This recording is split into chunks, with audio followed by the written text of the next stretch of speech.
అవకాశం ఇచ్చినందుకు ధన్యవాదాలు.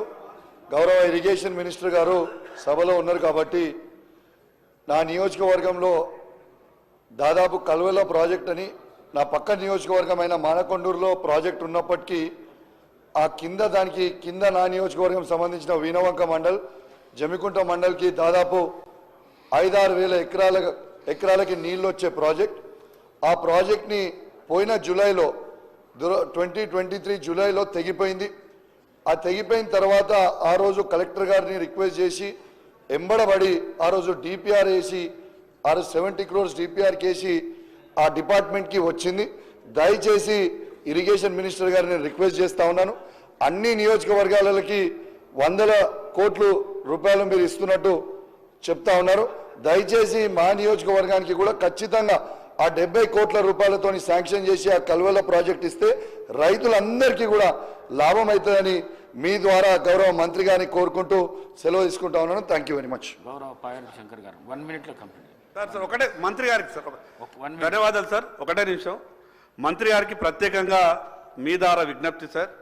నా ఆదిలాబాదులో 90% కోటా చెనాక అనే ప్రాజెక్టుకు 90% నిధులు 15,600 కోట్లు ఖర్చు పెట్టి అది చివరి దశలో ఉన్నది. నేను మొదటి సమావేశంలోనే మంత్రి గారికి విజ్ఞప్తి చేసిన, ఏ ప్రభుత్వం చేసినా సరే అది ప్రజల సొమ్ము, ఆ ప్రభుత్వం చేసింది.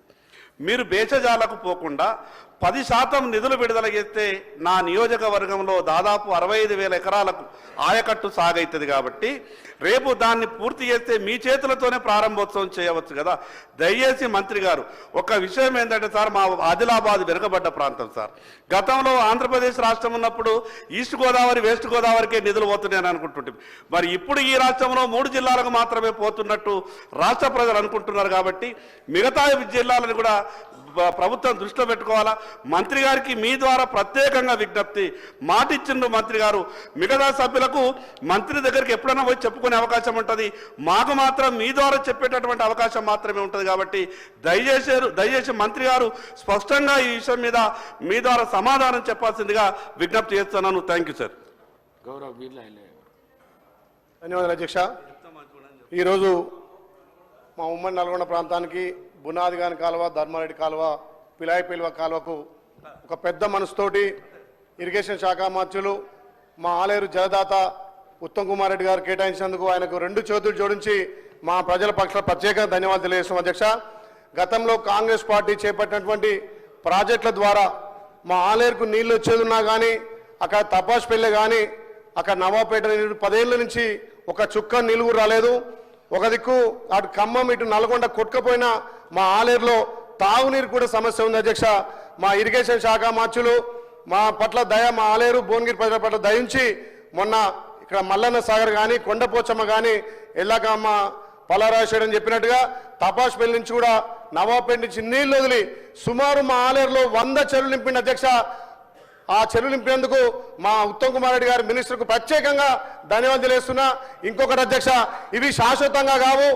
మాకు గంధమల్ల ప్రాజెక్టు కడితే శాశ్వతంగా 8 మండలాలతో పాటు ఇక్కడ మందర సామేల్ గారి మోత్కూరు అక్కడ తుంగతుర్తి దాకా నిలిపోతాయి. కాబట్టి దయచేసి మన ప్రజాప్రభుత్వం గౌరవ ముఖ్యమంత్రి రేవంత్ రెడ్డి గారి సహకారంతో, అదేవిధంగా మా ఉత్తమ్ కుమార్ రెడ్డి సహకారంతో గంధమల్లను కూడా కొంచెం మాకు ప్రాజెక్టు చేస్తే ఆ ప్రాంతం సస్యశ్యామలం అధ్యక్ష.